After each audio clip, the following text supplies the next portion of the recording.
협객행 김용원저 제사장.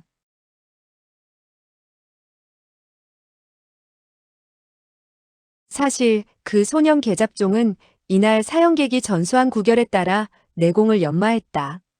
오시에 이르게 되었을 때 수양명 대장경, 족양명 위경, 수태양 소장경, 족태양 방광경, 수소양 삼초경, 족소양 담경 등의 6곳의 경맥에 갑자기 뜨거운 기운이 크게 일어났다.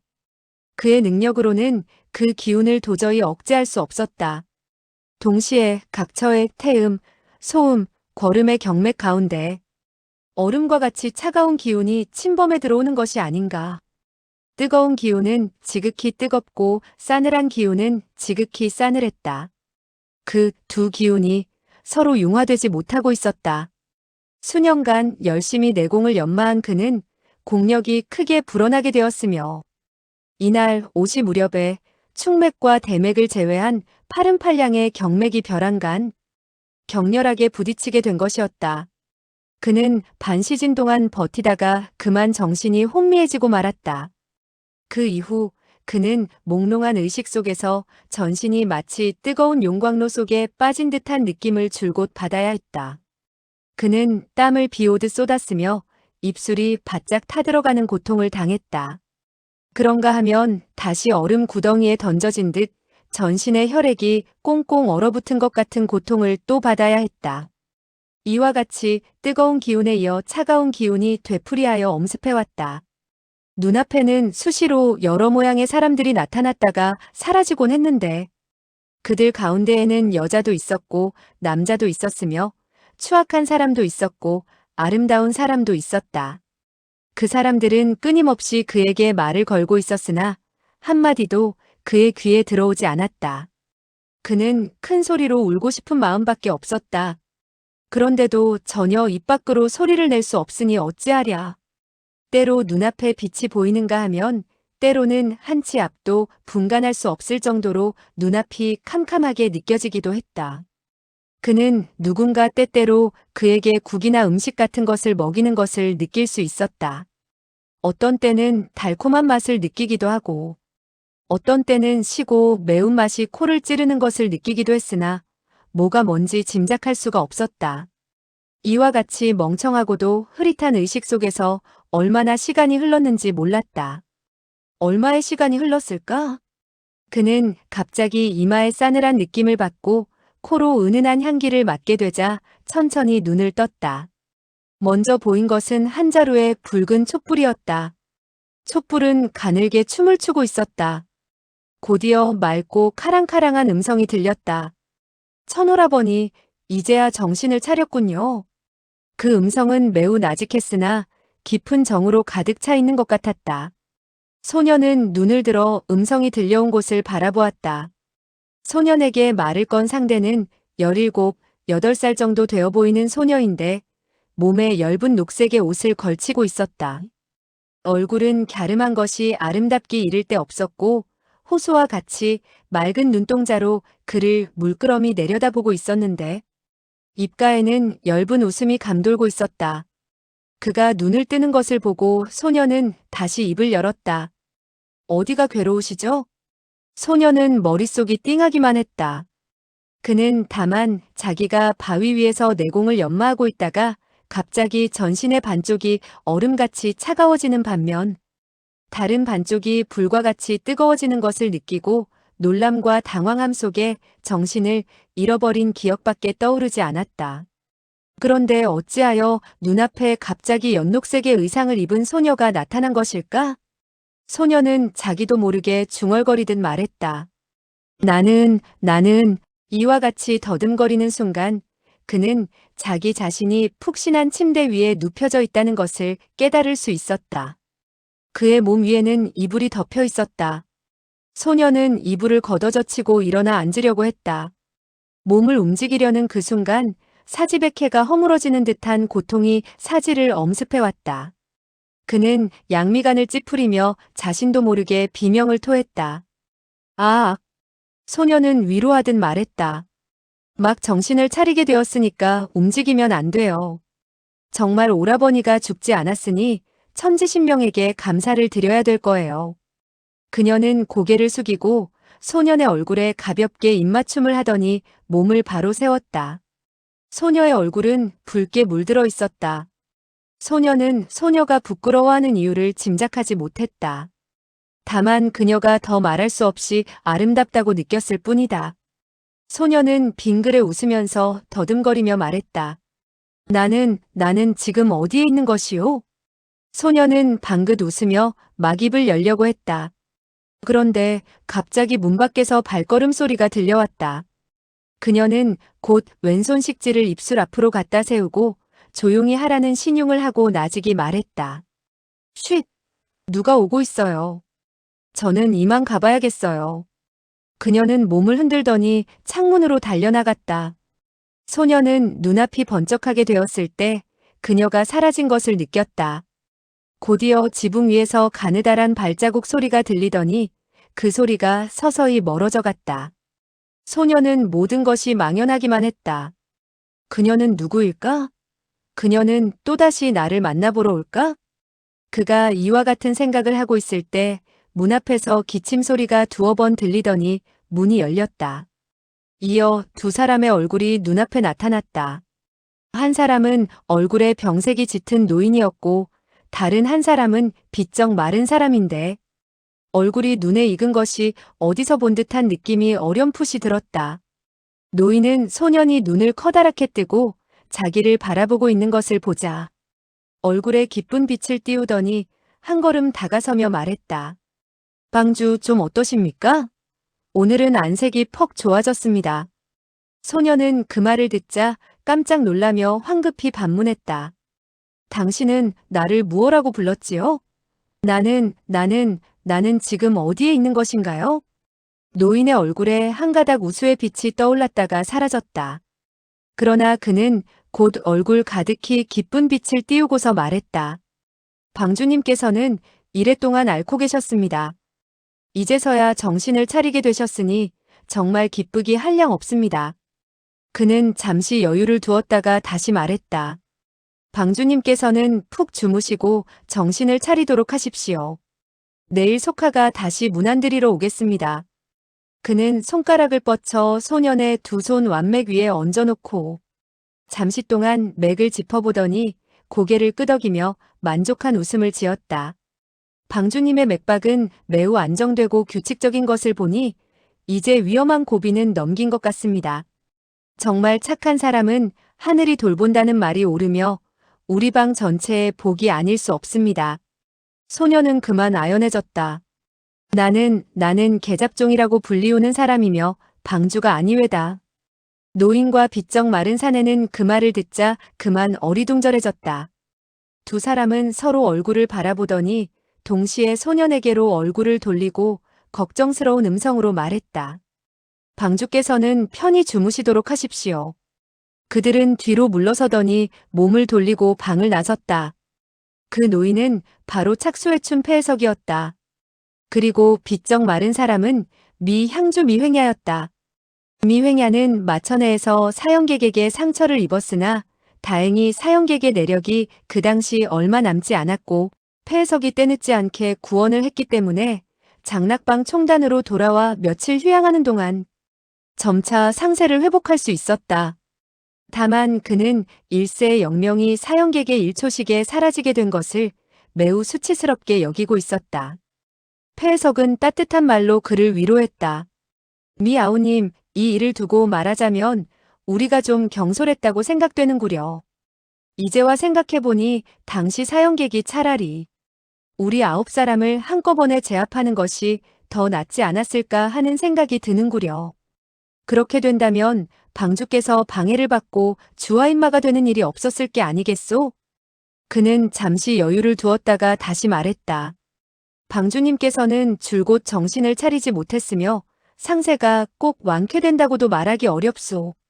설사 몸이 낫는다 하더라도 음양이 서로 공격하는 신기한 내공을 다시는 연마하기는 어려울 것이오. 이어 그는 한숨을 내쉬며 다시 말을 이었다. 만약 그에게 어떤 병고가 생기게 된다면 우리 9사람 가운데 그대의 죄명이 가장 가볍소. 그대는 마천회로 오르기는 했지만 방주님을 만나 뵙기 전에 먼저 실수를 하여 방주에게 방해되는 일을 하지 않았으니까 말이오. 미획야는 침중한 어조로 말했다. 그게 무슨 차이가 있습니까? 방주에게 어떤 병고가 생긴다면 모든 사람들 머리 위로 화가 떨어지는 셈이니 그때 누구의 죄가 크고 적고를 따질 수가 있겠습니까? 그들은 이와 같은 말을 주고받았는데 여드렛 날 밤 방주실로 문병을 가본 결과 방주가 이미 눈을 떴을 뿐 아니라 말까지 할 수 있는 것을 보게 되었다. 두 사람은 여간 기뻐하지 않았다. 그러나 폐해석은 혹시나 해서 그의 맥박을 짚어보았는데 매우 힘찬 것을 느끼고 기뻐 어쩔 줄 모르는 순간 갑자기 그가 느닷없이 아리송한 말을 던지고 방주가 아니라 계잡종이라고 하는 바람에 기분을 잡치고 말았다. 두 사람은 그만 아연실색하게 되었고 더 말하지 못하고 물러나고 만 것이었다. 밖으로 나오자 미획야는 나직이 물었다. 어떻게 된 일이지요? 폐해석은 잠시 생각을 굴리는 듯 하더니 말했다. 방주는 지금 정신을 아직 명백하게 차리지 못한 것 같소. 하나 혼미 상태에 빠져 있는 것보다는 훨씬 나은 일이오. 이 우영이 온갖 정성을 다해 방주님을 치료하겠소. 며칠간 정성스레 치료를 하게 된다면 반드시 회복될 것이오. 그는 잠시 여유를 두었다가 다시 말했다. 하지만 그 일이 들이닥치려면 예고 없이 신출귀몰하게 나타나는데 방주께서는 언제쯤 완전히 치유될지 알 수가 없으니 큰 걱정이오. 하지만 그는 곧 다시 한마디를 덧붙였다. 방주께서 이곳에 있는 이상 하늘이 무너진다 해도 책임질 사람이 있게 된 셈이오. 이어 그는 미획야의 어깨 축지를 두드리며 웃음빛을 띄우고 위로하듯 말했다. 미아오님, 걱정할 것 없소. 모든 것은 내가 알아서 처리할 것이며 적절한 안배를 해두었소.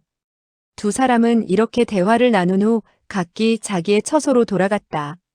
한편 소녀는 두 사람이 물러가자 그제서야 희미한 의식 속에서 방 안의 광경을 살펴보게 되었다. 그 자신은 한 커다란 침대 위에 눕혀져 있었으며 침대 앞에는 붉은 칠을 한 탁자가 놓여 있었다.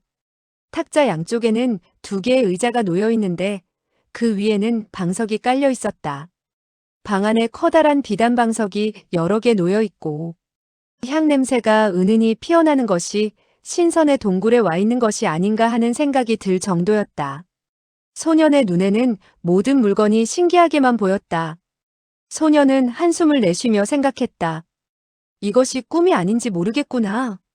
그러나 방금 녹의 소녀가 기뻐서 나직이 속삭이며 겸연쩍어 하던 모양은 아직도 그의 눈에 선했으며 또렷했다.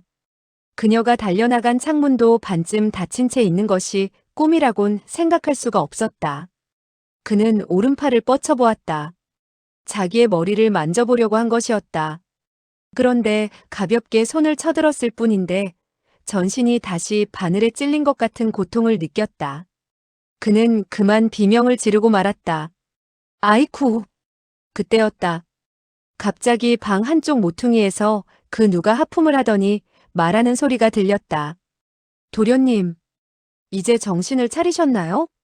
그것은 여인의 부드러운 음성이었다. 막 잠에서 깬 듯한 그녀는 놀라 부르짖었다. 아, 정신이 드셨군요. 이렇게 말하며 일어서는 사람은 황삼의 소녀가 아닌가. 그녀는 방 한쪽 모퉁이에서 달려나와 소년의 침대 앞으로 다가섰다. 소녀는 처음에는 먼저 번에 창문으로 달려나간 소녀가 다시 나타난 것이리라 생각했다. 그리하여 그는 만면에 미소를 지으며 눈을 번쩍 뜨고 바라보았다. 소녀는 몸에 황색의 짧은 치마 저고리를 입고 있었다. 창문으로 나간 소녀와는 복장이 다를 뿐만 아니라 모습도 전혀 달랐다. 이 소녀의 얼굴은 약간 동그란 편이었으며 눈망울도 둥글고 컸다. 그 녹색 옷의 소녀같이 아름답지는 않았지만 단정하고 곱상한 면은 더욱 뛰어난 데가 있었다. 소녀는 이 세상에 태어난 후 처음으로 나이가 비슷한 두 소녀와 이야기를 나누게 된 터이라. 두 소녀의 미세한 차이는 물론 분간할 수가 없었다. 이때 소녀는 놀람과 기쁨에 찬 어조로 질문을 던졌다. 도련님, 이제야 정신이 드신 모양이군요. 그렇죠. 그런데 지금 내가 꿈을 꾸고 있는 것은 아니요? 소녀는 깔깔대며 웃었다. 호호호, 꿈을 꾸고 있는지도 모르지요. 그녀는 웃음을 거두고 엄숙한 표정으로 질문을 던졌다. 도련님, 무슨 분부가 있으세요? 소녀는 의아한 표정을 지으며 반문했다. 당신은 나를 지금 무엇라고 불렀소? 도련님이라고. 소녀는 미간에 약간 노기를 띄우고 말했다. 이미 말했지만 저는 비천한 몸이에요. 당신을 도련님이라 부르지 않고 뭐라고 불러야 되겠어요? 소녀는 중얼거리듯 말했다. 한 사람은 무슨 방주라 부르고 또 한 사람은 도련님이라 부르니 도대체 나는 누구지? 도대체 어떻게 해서 나는 이곳에 오게 된 것이오? 소녀는 약간 안색을 누그러뜨리고 말했다. 도련님, 몸이 아직도 회복되지 않았으니까 이야기는 나중에 하시고 연화탕이나 잡수시는 것이 어때요? 소녀는 두 눈을 휘둥그레 뜨고 말했다. 연화탕이라고? 그는 연화탕이 무슨 음식인지 잘 몰랐다. 다만 배가 무척 고파 먹을 것이 있었으면 좋겠다는 생각에 고개를 끄덕여 보였다.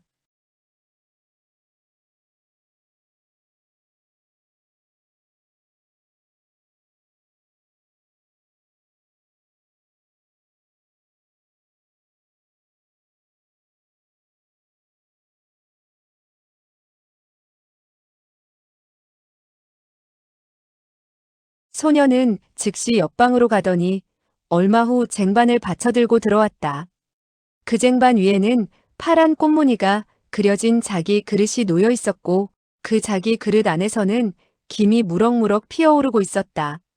소녀는 그 구수한 향기를 맡자 그만 침이 꿀꺽 넘어가는 것을 금할 수가 없었다. 뱃속에서 꼬르륵 하는 소리가 들려왔다. 소녀는 방긋 웃더니 입을 열었다. 꼬박 여드레 간을 두고 인삼탕만 마시면서 목숨을 부지했으니 정말 배가 고프기도 하겠어요. 그러면서 그녀는 쟁반을 그의 앞에 갖다 놓았다. 그릇에 담긴 음식은 눈과 같이 하얀 죽 같기도 하고 죽이 아닌 것 같기도 했다. 그 위에 장미의 꽃잎이 둥둥 떠서 청하기 이를 데 없는 그윽한 향기를 풍기고 있었다. 소녀는 몹시 배가 고픈 듯 입맛을 다시며 물었다. 이렇게 좋은 음식을 내가 먹어도 괜찮겠소? 소녀는 그의 질문에 실소를 금치 못했다. 호호호, 그걸 말이라고 하세요? 소녀는 속으로 생각했다. 이렇게 좋은 음식은 도대체 얼마나 값이 나가는지 모르겠군. 나에게는 은자가 없으니 먼저 내 입장을 분명히 말해두는 것이 좋겠다. 그는 여기까지 생각을 굴리고 입을 열었다. 지금 나의 주머니에는 엽전 한 입도 없소. 그러니 당신에게 지불할 은자가 없는 것이오. 소녀는 처음 그 말에 어리둥절한 표정을 지었으나 이내 웃음을 터뜨렸다. 호호호, 큰 병을 앓고 나서도 성격은 전혀 바뀌지 않았군요. 겨우 하실 말씀이 그거예요? 배가 고프시다면서 빨리 드시기나 하세요. 그녀는 쟁반을 좀 더 가까이 소년에게로 디밀었다. 소녀는 크게 기뻐하며 물었다. 내가 먹고 돈을 주지 않아도 괜찮단 말이오? 소녀는 그가 여전히 그런 말을 하자 귀찮은 생각이 들어 안색을 굳혔다. 돈은 필요 없어요. 도대체 먹겠어요? 안 먹겠어요? 소녀는 재빨리 말했다. 먹지요. 먹어. 그는 손을 뻗쳐 쟁반에 놓인 숟가락을 들었다. 그런데 오른손을 쳐들자마자 온몸이 쑤시면서 아파왔다. 그는 나직이 신음소리를 내뱉으며 입술을 깨물었다. 그리고 천천히 손을 쳐들었으나 힘없이 떨구고 말았다. 소녀는 싸늘한 얼굴을 하고 물었다. 도련님, 진짜로 아픈 거예요? 아니면 가짜로 아픈 거예요? 소녀는 언짢은 표정으로 무뚝뚝하게 대답했다. 물론 진짜지요. 내가 무엇 때문에 꾀병을 부리겠소? 소녀는 그를 빤히 쳐다보며 말했다. 좋아요. 그렇다면 이번에 큰 병을 앓느라고 반주검이 된 점을 생각해서 파격적으로 제가 다시 한번 먹여드리겠어요. 그녀는 엄숙한 얼굴로 다시 한마디 덧붙였다. 이 기회에 손을 잘못 놀린다면 다시는 상대하지 않을 테니 잘 알아서 하세요. 소녀는 의아한 표정으로 물었다. 이 기회에 함부로 손을 놀리다니 그게 무슨 말이오? 소녀는 얼굴을 살짝 붉히며 곱게 흘기더니 코웃음을 쳤다. 이어 그녀는 한 숟가락에 연어탕을 떠서는 그의 입속으로 넣어주었다. 소녀는 그만 멍청해지고 말았다. 세상에 이와 같이 착한 사람이 있을 수 있을까 하는 생각이 들었다. 그는 입으로 연어탕을 받아먹었다. 연어탕이 입안으로 들어가자 달콤하고 향긋한 것이 사르르 녹는 것 같았다. 소녀는 아무 소리 하지 않고 다시 숟가락으로 연어탕을 떠서 그에게 먹여주었다. 하지만 그녀는 여전히 침대 앞에서 상당히 떨어진 간격을 유지하고 있었다. 그녀는 팔을 뻗쳐 그에게 음식을 먹여주고 있는데 혹시나 소년이 갑작스럽게 예의에 어긋나는 행동을 할까봐 두려워하는 듯 했다. 소녀는 연어탕을 다 받아먹고 나서 입술을 훑으며 말했다. 정말 맛있군, 맛있어. 뭐라고 감사의 말을 해야 될지 모르겠구려. 하하하. 소녀는 그 말에 냉소했다.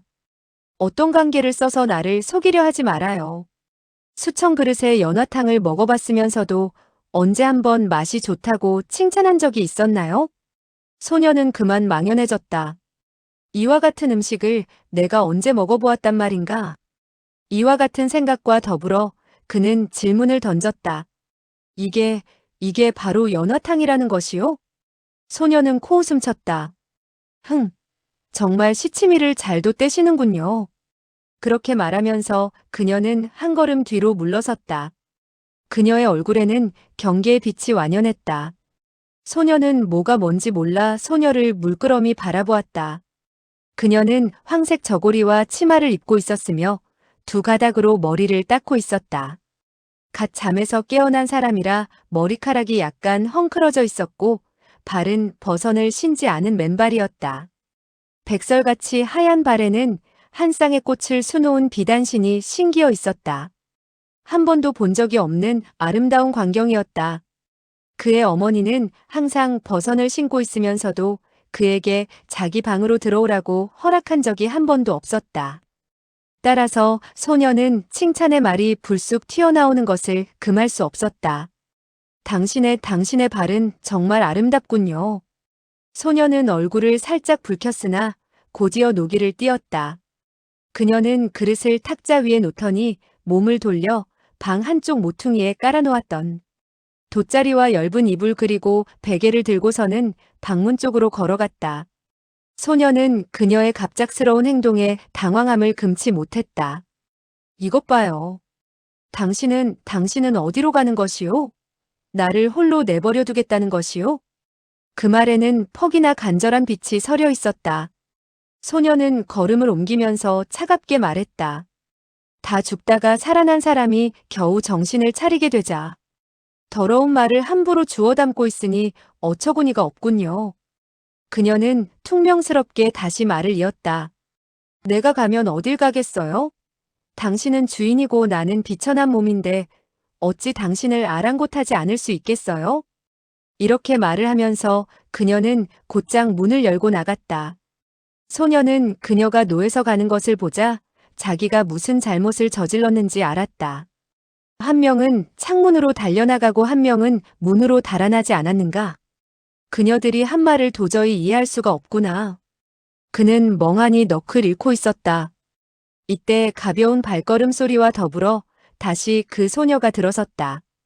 그녀는 여전히 얼굴에 약간 노기를 띠고 있었으며 손에는 세숫대야를 들고 있었다. 소녀는 그녀가 다시 나타나자 속으로 기뻐했다. 그녀는 세숫대야를 탁자 위에 놓더니 뜨거운 손수건을 꺼내 쥐어짜서 소년에게 내밀면서 싸늘히 말했다. 얼굴을 닦으세요. 소녀는 즉시 대답했다. 그러지요. 그는 수건을 받으려고 손을 뻗었다. 그런데 두 손을 움직이자마자 전신이 바늘로 찌르는 듯 아파오는 것이 아닌가. 그는 입술을 깨물며 두 손으로 수건을 받아 얼굴을 닦으려고 애써 보았으나 두 손이 벌벌 떨리면서 얼굴과 한자의 간격을 둔 채 좀처럼 수건을 당길 수가 없었다. 소녀는 반신반의하면서 냉소를 쳤다. 정말 연극도 잘하시는군요. 그녀는 수건을 빼앗다시피 받아들며 다시 말을 이었다. 이리 주세요. 제가 얼굴을 닦아드리겠어요. 그러나 엉뚱한 마음을 품고 손을 함부로 놀린다면 영원히 당신을 상대하지 않을 테니 알아서 하세요. 소녀는 당황함을 금치 못했다. 아, 아니요. 낭자는 얼굴을 닦아주지 않아도 돼요. 나는 얼굴이 더러워서 말인데요. 그렇게 깨끗한 수건으로 얼굴을 닦는다면 아마 수건을 못 쓰게 만들 것이요. 소녀는 그의 음성과 말투가 전과는 판이하게 달라지고 내용도 요상한 것을 보자 오히려 의아심이 생겼다. 혹시 큰 병을 앓고 나서 머리를 상한 것이 아닐까? 폐 선생의 말을 듣건대 무공을 연마하다가 주화인마되어 오장육부에 치명적인 상처를 입게 되고 목숨도 건질 수 있을지 의문이라고 하더니 머리가 돌아버린 것이 아닐까? 그렇지 않으면 어찌 터무니없는 말을 짓거릴 수 있단 말인가? 이와 같은 생각이 뇌리에 떠오르자 그녀는 물었다. 도련님, 저의 이름을 기억하실 수 있겠어요? 당신은 나한테 한 번도 이름을 얘기한 적이 없는데 내가 당신의 이름을 어떻게 기억할 수 있겠소? 그는 씩 웃으며 다시 말했다. 나는 도련님이 아니라 계잡종이라 하오. 우리 어머니는 나를 그렇게 부르오. 노백부님은 욕이라 듣기 흉하다고 했소. 그런데 당신의 이름은 무엇이오? 소녀는 그의 말을 들으면 들을수록 아리송하여 절로 눈살을 찌푸렸다. 말하는 모양을 보니 경박하거나 장난치는 것 같지는 않은데 혹시 중병을 앓고 나더니 머리가 약간 이상해진 게 아닐까? 소녀는 속으로 약간 측은한 생각이 들어서 물었다. 도련님, 정말 저를 몰라보시겠어요? 저 시검을 몰라보신다는 말이에요? 소녀는 만면의 미소를 지으며 말했다. 정말 좋은 이름이오. 나는 지금부터 당신을 시검 누나라고 부르겠소. 어머니께서는 나보다 나이가 많은 여자를 할머니나 아주머니로 부르고 비슷한 또래 여자를 누나라 부르라 했소. 시검은 그 말을 듣자 어이가 없었다. 곧이어 서글픈 생각이 들어 고개를 떨구었는데 그녀의 두 눈에서는 이슬방울이 반짝였다. 도련님, 저를 속이는 것은 아니겠지요? 어째서 저를 못 알아보시는 건가요? 소녀는 의아한 눈빛으로 그녀를 바라보며 고개를 흔들었다. 무슨 말을 하는 거요? 시검 누나 어째서 우는 거요? 내가 무슨 잘못이라도 저질렀소? 우리 어머님은 기분이 나쁘면 나를 때리고 욕해요. 당신도 기분이 나쁘면 나를 때리고 욕하시오. 시검이 더욱더 가슴이 쓰라렸다. 그녀는 한숨을 내쉬며 천천히 수건을 들어 그의 얼굴을 닦아주면서 나직이 말했다.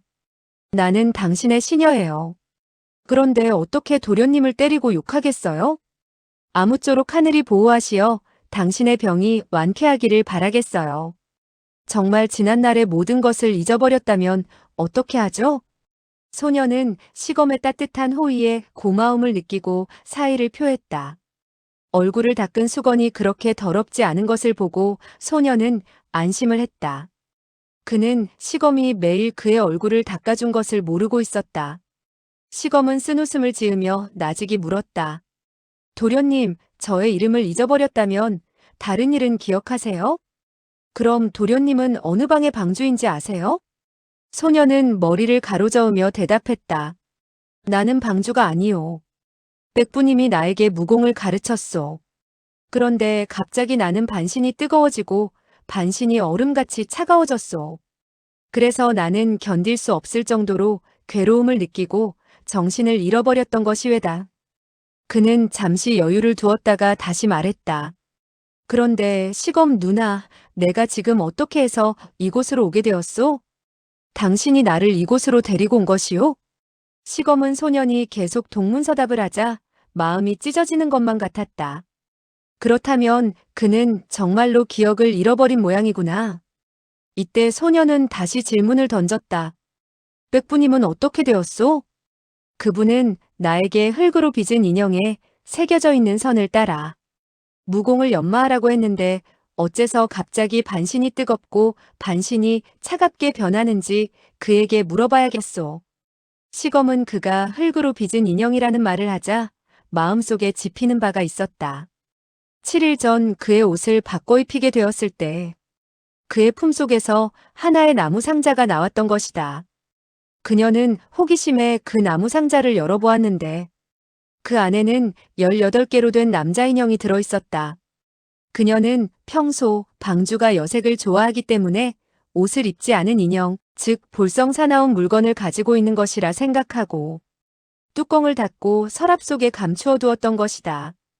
이때 그녀는 속으로 생각하는 바가 있었다.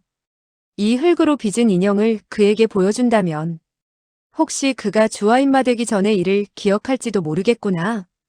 그녀는 그와 같은 생각을 하면서 서랍을 열고 그 나무 상자를 꺼내 소년에게 내밀며 물었다.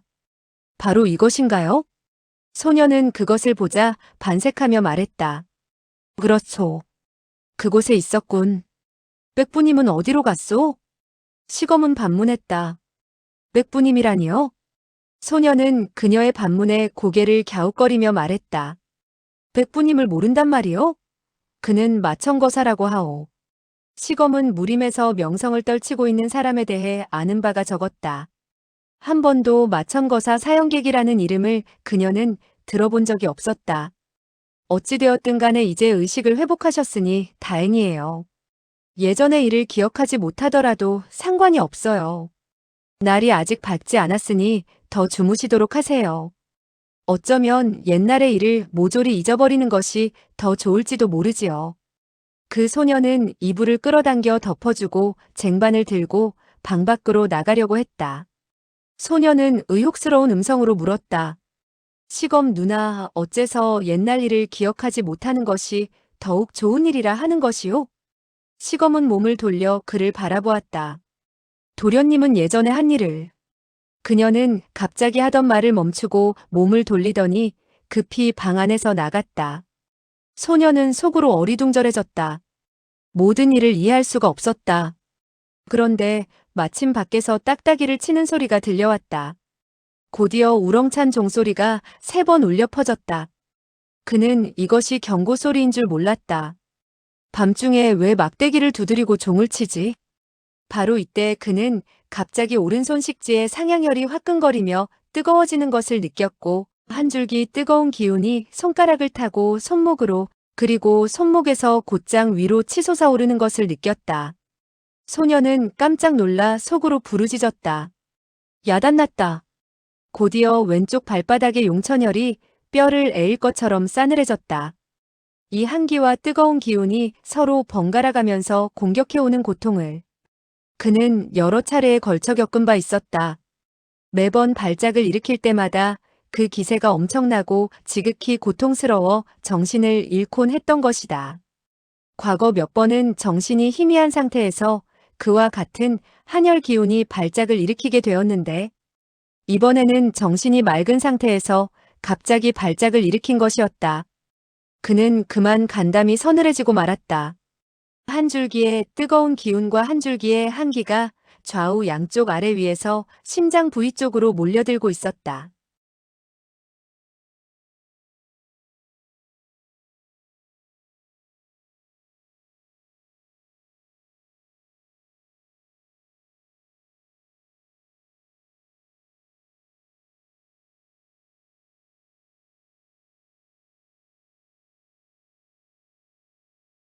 소녀는 속으로 암담하게 부르짖었다.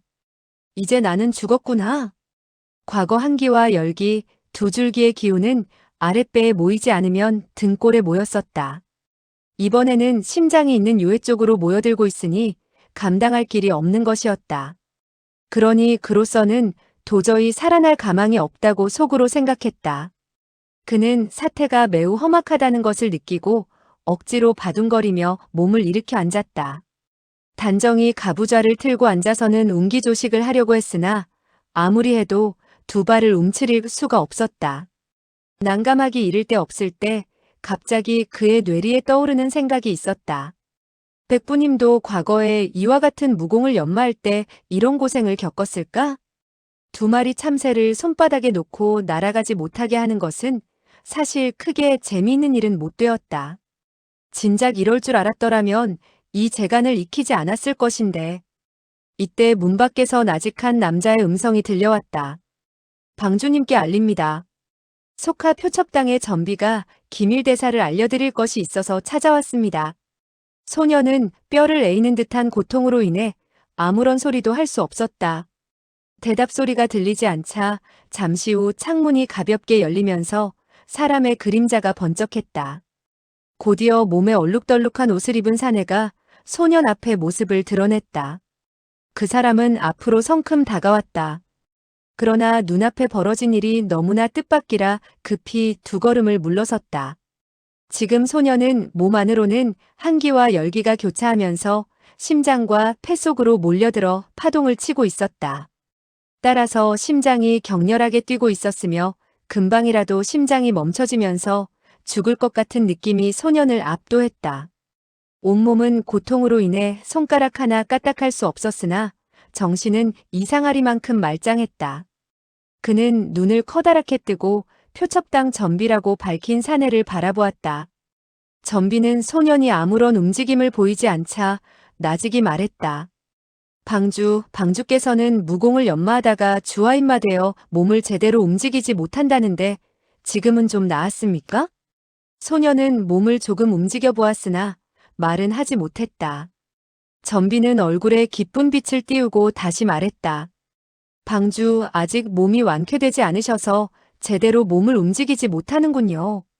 매우 나직한 말이었으나 옆방에 있던 시검은 그 소리를 듣고 소년의 방으로 들어왔다. 전비가 얼굴에 흉측한 표정을 짓고 있는 것을 보고 시검은 놀라 부르짖었다. 무엇 하려는 거예요?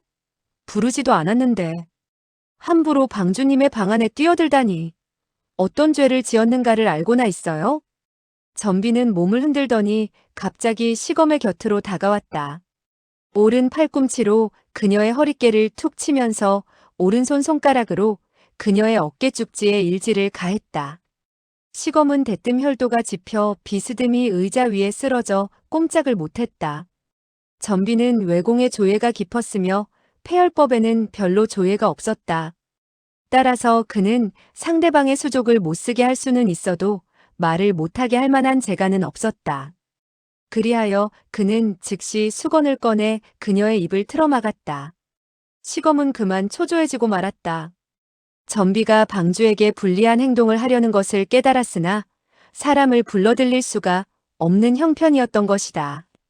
전비는 방주에 대해 꺼리는 바가 있어서 번쩍 손을 쳐들고 시검을 후려칠 신용을 해보이면서 시검에게 나직이 말했다. 나의 이 철사장으로 말할 것 같으면 일장에 너와 같은 계집애의 머리통을 박살낼 수 있다. 그러면서 그는 휙하니 시검의 정수리를 후려치려는 신용을 했다. 방주 녀석이 무공을 상실하지 않았다면 손을 쓸 것이 뻔한 일이다. 그런데 그의 손이 시검의 머리 위 반자쯤 되는 곳에 이르렀을 때도 방주가 여전히 앉아 움직이지 않았다. 전비는 그것을 보고 속으로 기뻐하며 즉시 손을 걷어들이고 몸을 돌려 소년을 향해 흉측한 미소를 던졌다. 이 간악하고 음탕한 녀석 같으니 너는 한평생 너무나 많은 악행을 저질렀다. 오늘 나의 손에 죽어봐라. 그는 두 걸음 침대 앞으로 다가섰다. 그리고 그는 다시 나직이 말했다. 너는 지금 항거할 힘이 없다. 내가 손을 써서 너를 죽이는 것은 영웅호걸의 행동이라 할 수 없다. 그러나 사실 나는 너에게 깊은 원한이 있다. 따라서 강호의 규칙이고 뭐고 따질 수가 없는 것이다. 그는 소년을 잡아먹을 듯이 노려보며 재차 말을 이었다. 내가 만약에 강호의 의리라는 것을 알고 있었더라면 나의 철을 유혹하지는 않았을 것이다. 소년과 시검은 몸을 움직일 수는 없었으나 그의 말만은 똑똑히 들을 수가 있었다. 소년은 속으로 생각했다. 무엇 때문에 그는 나와 깊은 원한을 맺게 된 것일까? 그리고 내가 그의 철을 유혹했다니 무슨 말일까? 시검은 시검대로 생각하는 바가 있었다. 도련님은 얼마나 많은 풍류의 빚을 졌는지 모른다. 그런데 오늘 결국 그 보답을 받게 되는구나. 정말 저 사람은 도련님을 죽이고 말 것 같군. 그만 당황하고 황급해진 그녀는 바둥거려 보았으나 손발이 시큰거릴 뿐 힘을 쓸 수가 없었다. 그녀가 몸을 약간 기울이는 바람에 그만 의자에서 쿵 하니 땅바닥에 떨어지고 말았다. 전비는 매섭게 말했다. 나의 처가 너에게 몸을 빼앗겼다. 너는 내가 알면서도 모른 척 눈을 감는 비겁한 놈인 줄 알고 있었겠지만 너를 어찌할 수 없어서 모른 척하고 끓어오르는 화를 참았을 뿐이었다. 그런데 하늘이 무심치 않아 너와 같이 음탕한 도적이 오늘 끝내 나의 소나기에 들어오게 만드셨구나. 그러면서 그는 두 발을 약간 벌리고 서서는 공력을 오른팔에 돋우었다. 그의 오른팔에서는 우두둑 하는 소리가 났다. 그와 동시에 휙하니 일장을 들어 소년의 가슴팍을 후려쳤다. 전비는 장락방 외호당 가운데 하나인 표첩당의 향주였다. 그는 20여 년간 철사장을 연마하였는지라 대단한 실력의 소유자였다. 이 일장에 그는 십성의 공력을 돋우게 되었고 바로 소년의 두 젖가슴 사이에 있는 전중혈을 후려치게 되었다. 한데 그 순간 뚝 하는 소리와 함께 전비의 오른팔이 부러지면서 그의 몸뚱어리가 붕 떠서 곧장 뒤로 날아가 창틀을 부수고 밖으로 나가 떨어졌다. 동시에 그는 그만 숨이 꽉 막혀 정신을 잃고 말았다. 창문 밖은 화원이었다.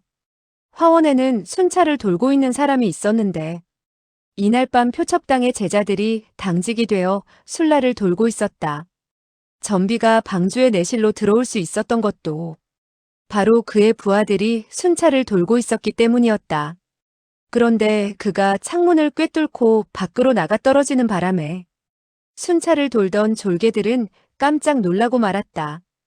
이어 많은 제자들이 횃불을 켜들고 달려왔다. 그들은 전비가 꼼짝하지 않고 땅바닥에 쓰러져 있는 것을 보고 강적이 방주의 방 안으로 뛰어든 것이라 생각한 나머지 급히 피리를 불어 위협을 알렸다. 동시에 그들 가운데 우두머리 격인 한 사내가 칼을 뽑아들고 창문으로 고개를 들이밀고 방 안을 살펴보았다. 방 안은 칠흑과 같이 어두웠을 뿐 아무런 기척도 들리지 않았다. 재빨리 왼손에 횃불을 들어 비춰보았다. 그는 오른손의 칼로 자기의 앞을 보호한 채 방 안을 들여다보았다. 방주는 단정히 침대 위에 앉아있고 침대 앞에는 한 여인이 쓰러져 있었는데 아마도 방주의 시녀인 것 같았다. 그 외에 다른 사람은 없었다. 바로 이때 피리 소리를 듣고 다른 제자들도 달려왔다. 호맹당의 향주 구산풍은 손에 철간을 들고 큰 소리로 외쳤다. 방주, 별일 없으십니까? 방주는 전신을 와들와들 떨고 있었다. 그러다가 벼랑간 확 하니 선혈을 구역구역 토해내었다. 그 선혈에는 자줏빛 핏덩이가 섞여 있었는데 토해낸 피가 두어 대접은 될 것 같았다. 구산풍은 재빨리 한 옆으로 몸을 날려서야 겨우 토해진 자줏빛 피를 피할 수 있었다. 그는 놀람과 의혹이 충만한 눈빛으로 방주를 쳐다보았다. 이때 방주는 침대에서 내려서더니 땅바닥에 쓰러진 시녀를 일으켰다.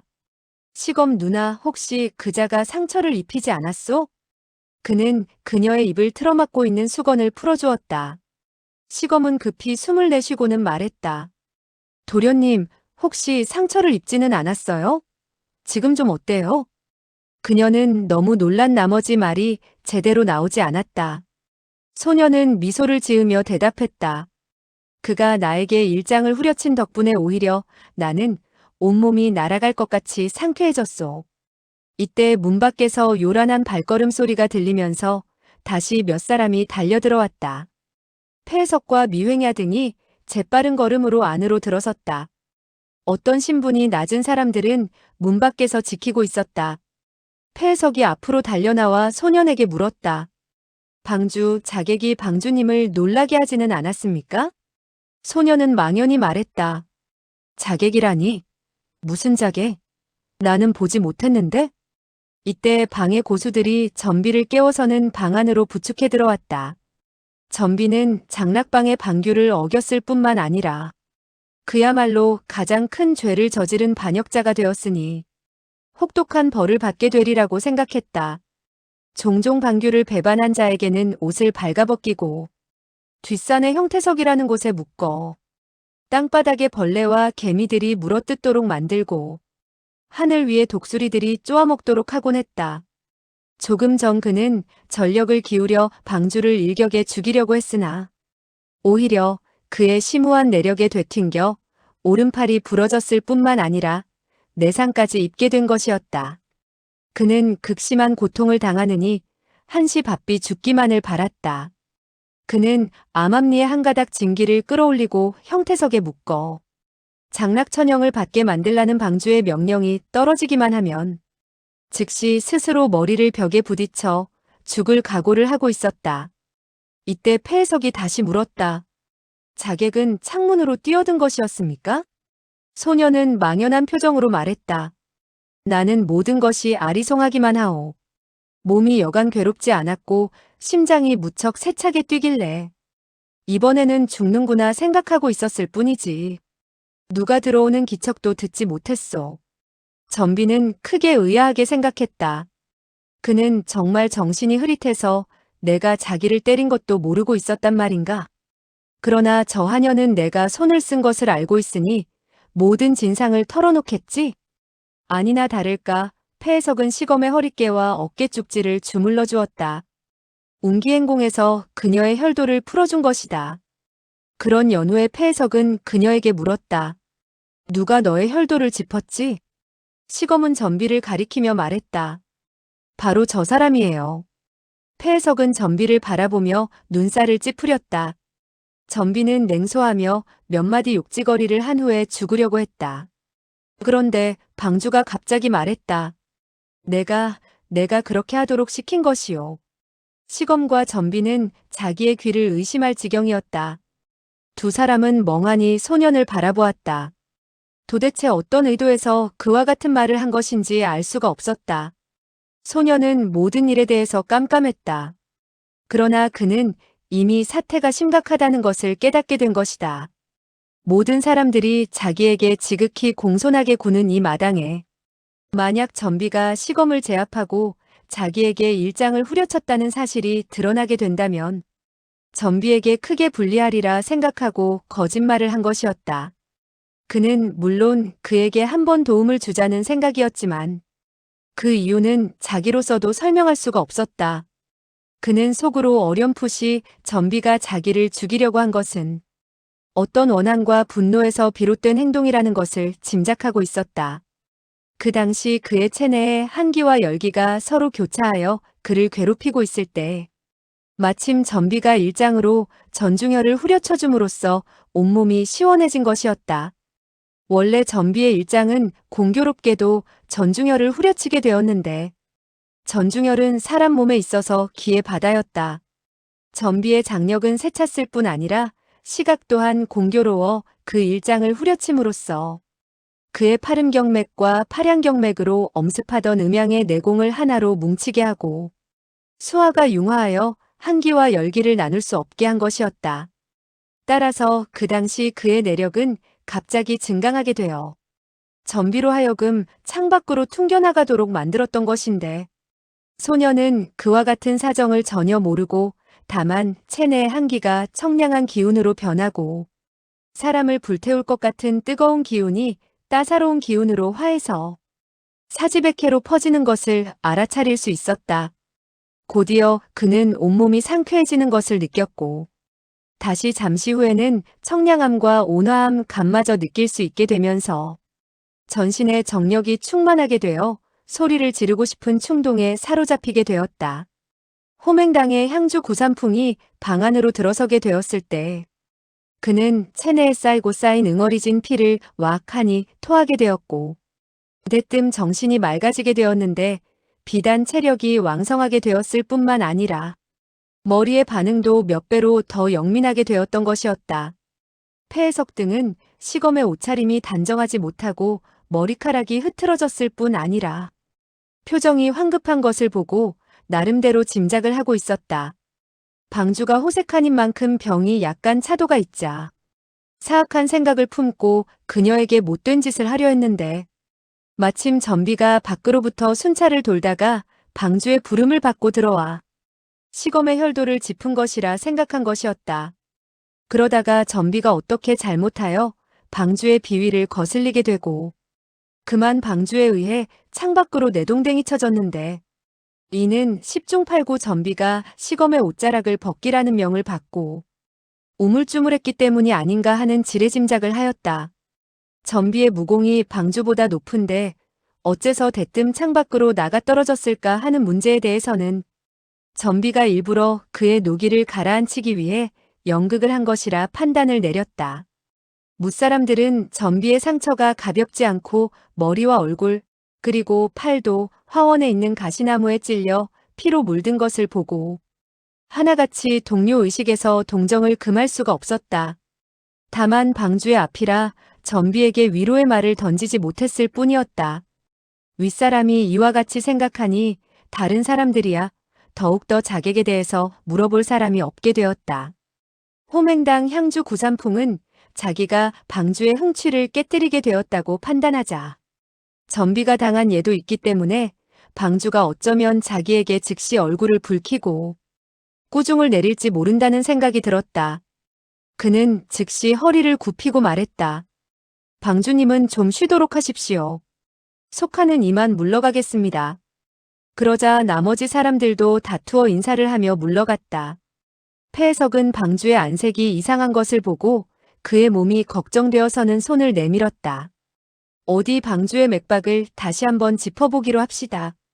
소녀는 손을 내밀어 그가 자기의 맥을 짚는 것을 가만 내버려 두었다.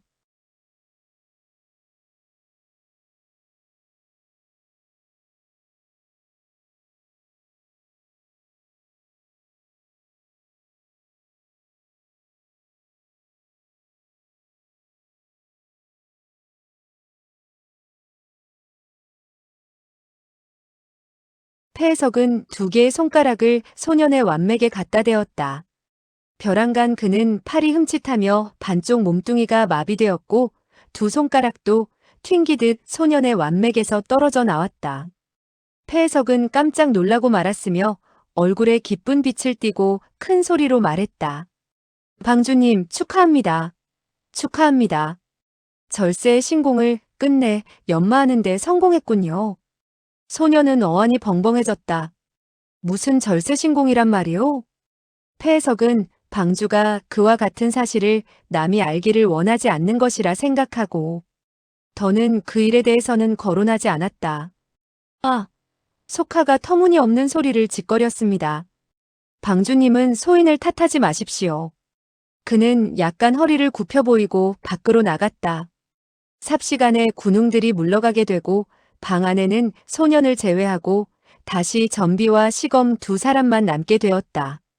전비는 중상을 입고 있었으나 무사람들은 방주가 그를 어떻게 처치할지 모르고 또한 방주의 명령이 없기 때문에 데려나가 치료해줄 생각을 못하고 그대로 그를 남겨둔 채 물러가고 만 것이었다. 전비는 고통으로 이마에서는 식은땀을 흘리고 있었다. 그는 무사람들이 멀리 사라진 것을 확인하고는 입술을 깨물며 부르짖었다. 나를 괴롭히고 싶다면 빨리 손을 쓰시오. 이 정가가 한마디라도 용서를 비는 말을 한다면 사내가 아니오. 소녀는 의아하여 물었다. 내가 무엇 때문에 당신을 괴롭히지? 당신의 팔이 부러졌으니 이어놓아야 하겠구려. 옛날 아황이 산기슭에서 구덩이로 떨어져 다리를 부러뜨린 적이 있었는데 바로 내가 이어준 적이 있었소. 정말 그 아황은 가련했지. 소녀는 어머니와 함께 황량한 산속에서 살면서 모든 일을 스스로 해야 했다. 그렇기 때문에 나이가 어렸지만 채소를 가꾸고 사냥을 하며 밥 짓는 것은 말할 것도 없고 집안을 청소하고 또 수리하고 하는 일에 능숙했다. 아황이 다리가 부러지게 되었을 때 그는 나무 토막을 주워다가 갖다 대고 묶어준 적이 있었는데 그 결과 열흘도 되지 않아 아황의 다리가 낫게 되었던 것이다. 따라서 소녀는 그와 같은 말을 하고 사방을 두리번거렸다. 적당한 나무 토막이 있는가 찾아보려는 것이었다. 시검은 의아스러운 음성으로 물었다. 도련님, 무엇을 찾으세요? 소녀는 여전히 주위를 두리번거리며 살폈다. 나무 토막을 찾는 것이요. 시검은 갑자기 두 걸음 다가서며 무릎을 꿇고 말했다. 도련님, 제발 부탁이에요. 그를 용서해 주세요. 도련님이 그의 철을 가로챘으니 그가 분노를 터뜨릴 만도 하지 않겠어요? 그렇다고 해서 방주님에게 해를 입힌 것도 아니니 죽이시려면 단 한 칼에 죽여주시고 몽둥이로 마구 때려서 극심한 고통을 느끼며 죽도록 만들지는 마세요. 그녀는 원래 방주가 나무 토막을 주워와 산 채로 전비를 쳐서 죽이려는 것이 아닌가 하고 생각했다. 소녀는 의아하다는 듯 말했다. 내가 그의 철을 속여서 가로채다니? 도대체 무슨 말이오? 그리고 또 내가 왜 그를 죽여야 하는 것이오? 사람이 사람을 죽일 수가 있어? 그러다가 그는 침실에 나무 막대기가 없는 것을 보고는 의자를 집어들었다. 그는 힘주어 의자 다리를 잡자 우지끈 뚝 하는 소리와 함께 의자 다리가 부러지고 말았다. 소녀는 자기의 힘이 엄청나게 세워진 것은 모르고 중얼거렸다. 이 의자는 튼튼하지가 못한가 보구나. 이래 가지고서야 사람이 앉았다가 벌렁 나자빠지지 않겠나? 시검 누나, 왜 꿇어앉아 있어? 어서 일어나시오. 그는 전비의 앞으로 다가가서 말했다. 움직이지 마시오. 전비는 입으로 큰 소리치고 있었으나 방주가 단 한 번의 의자 다리를 부러뜨리는 것을 보고 또 자기가 일장을 후려쳤다가 퉁겨 창문 밖으로 나가 떨어진 것을 상기하고 방주의 공력이 웅후하기 이를 데 없다는 것을 깨달았다. 그는 그만 전신을 와들와들 떨며 그의 손에 들린 의자 다리를 바라보며 생각했다. 그는 의자 다리로 나를 때리려는 것이 아닐 것이다. 어이쿠, 틀림없이 저 의자 다리를 입으로 집어넣겠지. 그리하여 목구멍에서 밥통에 이르도록 쑤셔 넣어서 나로 하여금 죽을 수도 없고 살 수도 없게 만들겠지? 장락방에는 본래 혹형이 무척 많았다. 그 가운데 한 가지 형벌은 나무 막대기를 죄인의 입속으로 집어넣는 것이었다. 그리하여 목구멍으로부터 위장에 이르기까지 못을 박듯 해두는데 이와 같은 벌을 받은 사람은 금방 죽는 것이 아니라 온갖 고초를 겪게 되는 것이다. 이 형벌은 개구소라고 하는데 전비는 바로 그와 같은 혹형을 방주가 자기에게 내리는 것이라 생각하고 그만 혼비백산하고 말았던 것이다. 그는 방주가 몸 가까이 이르자 돌연 죽을 각오를 하고 좌장을 맹렬히 휘둘러 방주를 후려쳤다. 소녀는 그가 자기를 해치려고 그러는 것인지도 모르고 황급히 말했다. 움직이지 마시오. 소녀는 전비의 왼쪽 손목을 잡았다. 전비는 그 순간 자기의 반신이 시큰해지는 것을 느끼고 반항할 수조차 없다는 것을 알아차렸다. 소녀는 부러진 의자 다리를 그의 팔 옆에 대고는 시검에게 말했다. 시검 누나, 띠 같은 것이 있으면 좀 묶어주도록 하시오. 시검은 크게 의아하여 물었다. 정말 그의 뼈를 이어주려고 그러는 거예요? 소녀는 웃으면서 말했다. 내 말이 거짓으로 들리오? 이렇게 아파서 고통을 참지 못하고 끙끙거리는데 내가 장난을 치겠소? 시검은 반신반의하면서 띠를 가지고 왔다. 그녀는 아무래도 이해가 가지 않는지 소년을 힐끔 쳐다보고 전비의 부러진 팔에다 감아주었다. 이를 지켜보고 있던 소년은 빙그레 웃으며 말했다. 묶는 솜씨가 보통이 아니군. 내가 아황의 부러진 다리를 묶어줄 때보다 훨씬 잘 묶었소. 전비는 속으로 생각했다. 도적 같은 방주. 이 악랄하고 음탕하기 이를 데 없는 방주가 무슨 속셈으로 나를 이렇게 대하는 것일까? 그는 의아해하는 중에 아황의 부러진 다리니 뭐니 하는 말을 듣자 궁금증을 참을 수 없어 소년에게 물었다. 아황이 누구요? 소년은 씁쓸히 웃으며 대답했다. 아황은 바로 내가 키우던 개요. 그러나 아깝게도 어디론지 달아나고 말았다오. 전비는 크게 노해 부르짖었다. 당신이 나를 죽일 테면 죽일 것이지 나 전비를 짐승으로 취급하는 것이요?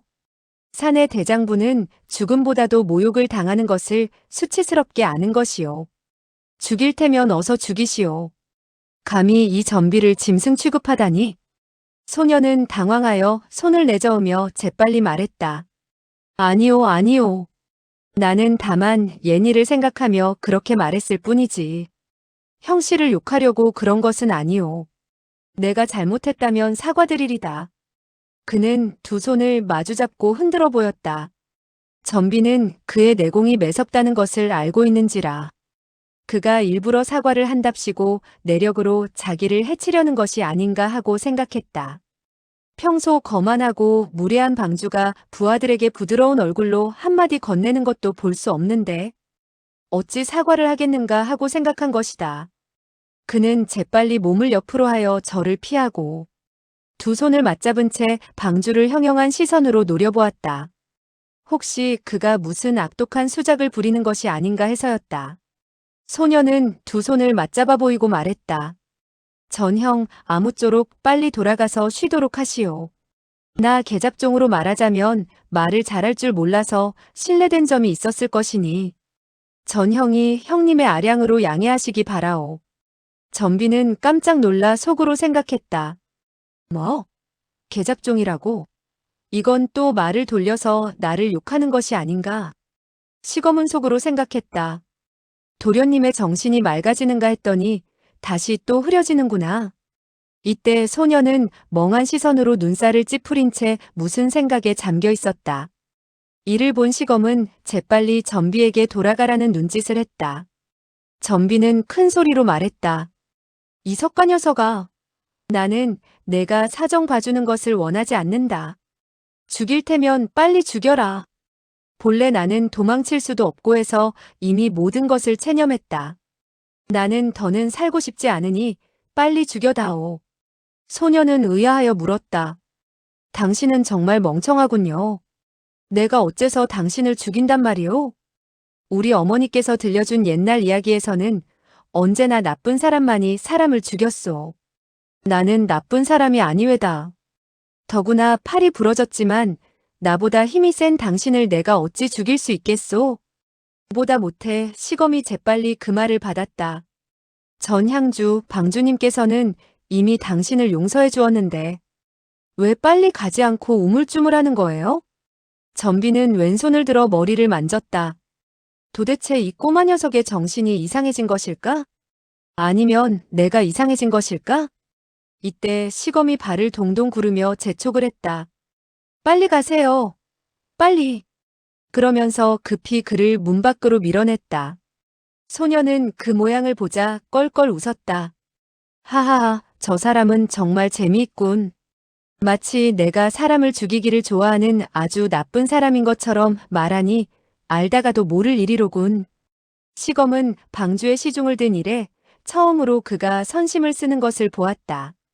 더군다나 전비는 방주를 암살하려고 했는데 뜻밖에도 방주가 그를 용서해 주었으니 마음속으로 여간 기쁘지 않았다. 방주님은 좋은 사람이죠. 참 좋은 사람이죠. 무척 좋은 사람이죠. 그렇기 때문에 남의 철을 빼앗고 그들 부부가 헤어지도록 만들었겠죠? 그렇게 말하는 그녀의 어조에는 서글픈 빛이 서려 있었다. 그런데 그녀는 방주의 앞에서 너무나 방자한 말을 한 것 같아 입을 다물었다. 소녀는 의아하여 물었다. 당신은 내가 남의 철을 빼앗았다고 했는데 어떻게 빼앗았다는 것이오? 또 빼앗아서 무엇에 썼다는 것이오? 시검은 뾰로통해서 말했다. 좋은 사람의 입에서 그런 못된 말이 나올 수 있나요? 잠시 점잖아졌다 했더니 순식간에 여우 꼬리를 드러내는군요. 그녀는 잠시 여유를 두었다가 다시 말을 이었다. 도련님, 좋은 사람인 척하려면 끝까지 그런 척하세요. 소녀는 그녀의 말을 이해할 수가 없어 물었다. 도대체 무슨 말을 하는 것이오? 내가 그의 철을 빼앗아 와서 어디에 써먹었다는 것인지 나는 전혀 이해할 수가 없구려. 좀 가르쳐 주시오. 이때 소년의 전신엔 뭐라고 말할 수 없는 정력이 용솟음치는 듯 했고 눈에서는 형형한 안광이 크게 빛나기 시작했다. 시검은 말 같지도 않은 그의 물음과 이상스런 표정에 놀라 몸이 섬뜩했다. 그녀는 연신 뒤로 물러서게 되었고 급기야는 방문 앞까지 가게 되었다. 만약에 방주가 덮쳐들게 된다면 즉시 도망을 칠 생각이었다. 그러나 그녀는 그가 정말로 강제 수단을 쓰게 된다면 자기 자신이 독수에서 벗어날 수 없다는 것을 잘 알고 있었다. 옛날에도 몇 차례 급한 상황에 처했으나 죽어버린다고 위협을 하여 겨우 순결을 지켰던 터였다. 이때 그녀는 그의 두 눈에 야수와 같은 안광이 빛나는 것을 보자 더는 조롱을 할 수가 없었다. 그녀는 두근거리는 가슴을 안고 떨리는 음성으로 말했다. 도련님, 몸이 아직도 완쾌되지 않았으니 흥분을 가라앉히시고 좀 더 쉬도록 하세요. 소녀는 말했다. 내가 좀 더 쉬어서 몸이 완쾌되면 그 다음에는 무엇을 해야 하나요? 시검은 그만 얼굴이 새빨개지고 말았다. 왼발을 뒤로 빼고 금방 달려나갈 채비를 했다. 이때 소녀는 중얼거리듯 다시 말했다. 도대체 뭐가 뭔지 하나도 모르겠군. 그는 한숨을 내쉬며 다시 말을 이었다. 아, 시검 누나는 나를 매우 무서워하는 것 같군요. 이때 그는 두 손을 의자 등에 대고 있었는데 불끈 손바닥에 힘을 주었다. 자단목으로 만들어 튼튼하기 이를 데 없는 의자가 그만 우지끈하는 소리와 함께 등거리가 부서지고 말았다. 그러자 소녀는 이상하다는 듯 말했다. 무슨 의자가 이렇게 약하지? 밀가루로 빚어서 만들어 놓은 것 같네. 사형객은 심보가 악랄하여 상승 내공의 차례를 전도하여 그에게 전수해 주었었다. 그리하여 소년의 공력이 어느 정도 도달하게 되었을 때 음양이 서로 공격해 하여서 참혹한 죽음을 당하도록 만들었던 것이었다. 자기의 손가락 하나 사용하지 않고 소년을 죽이려는 것이었다. 소년이 내공을 수련한 지 수년이 되는 날 음양이 상충하여 죽게 될 순간에 공교롭게도 때마침 폐해석이 나타나 절묘한 의술과 심오한 내공으로 그의 신맥을 지켜주어 잠시 한가닥 숨을 유지할 수 있게 되었던 것이다. 그런 연후에 그는 장락방 총단으로 옮겨지게 되었고 매일 밤 찾아온 여인이 무림에서 진귀한 현빙벽 화주를 훔쳐와 그에게 끊임없이 복용시켜 체내에 음양의 두 기운을 억제시켰던 것이다. 그러나 이 약술은 매우 독한 것이었으며 또한 내공력을 크게 증가시키는 결과를 가져왔다.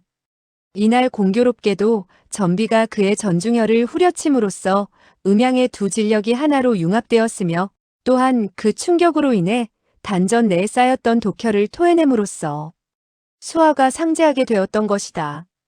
이에 두 순음과 순양의 내공은 비단 그의 몸을 해치지 않았을 뿐만 아니라 오히려 청고 이래로 한 번도 없었던 괴이한 내력을 갖게 된 것이었다.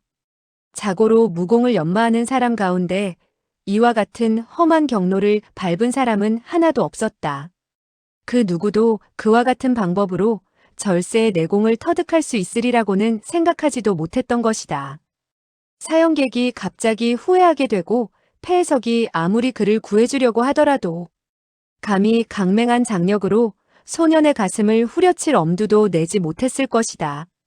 이 기이한 내력은 공교롭게도 어처구니 없는 상황에서 우연히 얻어지게 된 것이었다. 이 신공은 오랜 세월 동안 내공을 수련해서 얻어진 것이 아니었기 때문에 완전하게 융화될 수도 없었다.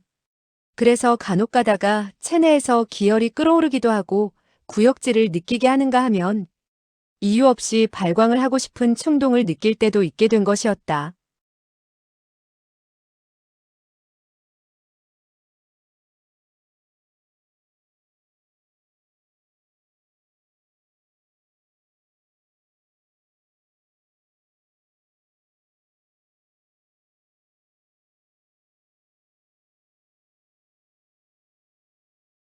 소녀는 현재 자기 주위에서 일어나는 일들이 꿈인지 생시인지 자기 자신도 갈피를 잡지 못하고 있는 형편이었다. 이때 시검은 나직이 말했다.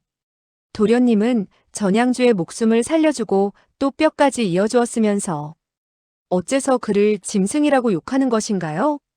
그렇게 된다면 그는 다시 도련님을 뼈에 사무치도록 미워하게 되어 말을 해놓고 그녀는 흠칫해졌다. 왜냐하면 그의 안색이 괴이하게 변했으며 눈에 형형한 안광이 빛나면서 이상한 눈초리로 자기를 바라보고 있었기 때문이었다. 뿐만 아니라 금방이라도 자기에게 달려들 것 같지 않은가? 시검은 두려움으로 인해 더 이상 머무를 수가 없어 즉시 물러나오고 말았다. 소녀는 모든 것이 아리송하기만 해서 고개를 갸웃거렸다.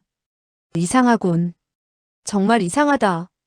그러다가 탁자 위에 그 흙으로 빚은 인형을 담은 나무 상자가 놓여 있는 것을 보고 중얼거리듯 말했다. 흙으로 빚은 인형이 이곳에 있었구나. 그렇다면 나는 꿈을 꾸고 있는 것이 아니군. 그는 나무 상자의 뚜껑을 열고 그 인형들을 꺼내 놓았다.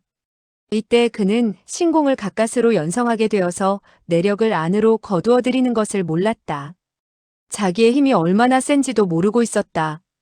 평소처럼 가볍게 나무 상자 뚜껑을 열고 흙으로 빚어진 인형을 움켜잡게 되었는데 사그락거리는 소리와 함께 그 인형 겉면에 발라놓았던 가루와 흙들이 우수수 떨어졌다. 어이쿠 하는 소리와 함께 소녀는 속으로 애석하다는 생각을 했다. 그런데 겉면에 흙과 가루가 떨어지자 인형의 안쪽에 다시 칠을 한 나무 조각이 나타났다. 그는 아예 그 겉면에 발라놓은 흙들을 약간 벗겨보니 그 안에 있는 것도 사람의 모습을 어렴풋이 갖추고 있는 것이 아닌가. 그는 즉시 겉면에 발라놓았던 흙들을 모조리 벗겨버리고 말았다. 나무 조각의 몸에는 동백 기름이 칠해져 있었으며 검은 줄이 잔뜩 그려져 있었는데 혈도의 위치는 전혀 없었다. 나무 조각은 어찌나 정교한지 생동감을 주었다. 그런데 이 나무 조각의 인형은 입을 활짝 벌리고 크게 웃는 모양을 하고 있을 뿐 아니라 두 손으로는 배를 움켜잡고 있었다. 매우 우스꽝스러운 모습인데 본래 그 위에 흙으로 발라놓았던 모습과는 전혀 달랐다. 소녀는 속으로 크게 기뻐했다. 알고 보니 흙으로 빚은 인형 안에 이와 같은 나무 조각이 있었구나. 그런데 이 나무 조각들은 무엇을 하는 것일까? 어찌되었든 그는 흙으로 빚은 인형의 몸에 있던 혈도경맥을 모조리 외우고 있었기 때문에 하나하나 그 흙들을 벗겨버렸다. 아니나 다를까 흙으로 빚은 인형의 안에 각기 하나의 나무 인형이 들어있었다. 그런데 그 흙 속에서 나온 나무 조각들은 표정이 각기 달랐다. 어떤 것은 기쁜 표정을 하고 있는가 하면 어떤 것은 울상을 짓고 있었고 또 어떤 것은 크게 노한 표정을 짓고 있었다. 그런가 하면 어떤 목각은 인자한 얼굴을 하고 있기도 했다. 목각 인형 자체의 운기행공을 하는 노선은 흙으로 빚은 인형의 몸에 그려져 있던 그림과는 전혀 달랐다. 소녀는 속으로 생각했다. 이 목각 인형들은 정말 재미있구나. 이 목각에 있는 노선을 따라 내공을 연마해 보아야겠다. 이 울상을 하고 있는 얼굴은 연마하지 말아야지. 이와 같은 꼴은 보기 흉하니까. 그리고 입을 해벌리고 바보처럼 웃는 것도 좋지 않으니. 빙긋이 웃는 이 목각을 연마해야겠다. 그는 가부좌를 틀고 단정히 앉았다. 미소 짓고 있는 목각 인형을 탁자 위에다 놓고 단전의 진기를 살짝 돋우자. 즉시 나른한 감을 주는 기운이 끌어올랐다. 그는 목각 인형의 몸에 그려져 있는 선을 따라 내공의 기운을 각처의 혈도로 이끌었다. 그런데 그는 이 목각 인형들의 몸에 그려진 것이 바로 소림사의 선배 고승이 창안한 나한 복마 신공이라는 것을 전혀 모르고 있었다. 목각 인형은 바로 나한이라고 할 수 있었다. 이 신공은 불간의 공을 집대성시킨 것으로 심오하고 절묘하기 이를 데 없었다. 제일보인 섭심귀원만 하더라도 모든 잡념을 떨쳐버려야 했다.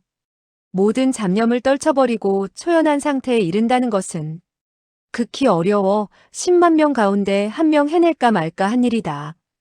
총명하고 영리한 사람은 아무래도 생각하는 바가 많았고 자질이 우둔한 사람은 그 가운데에 깃들여 있는 천갈래 만갈래의 오묘한 변화를 깨우치기가 힘들었다.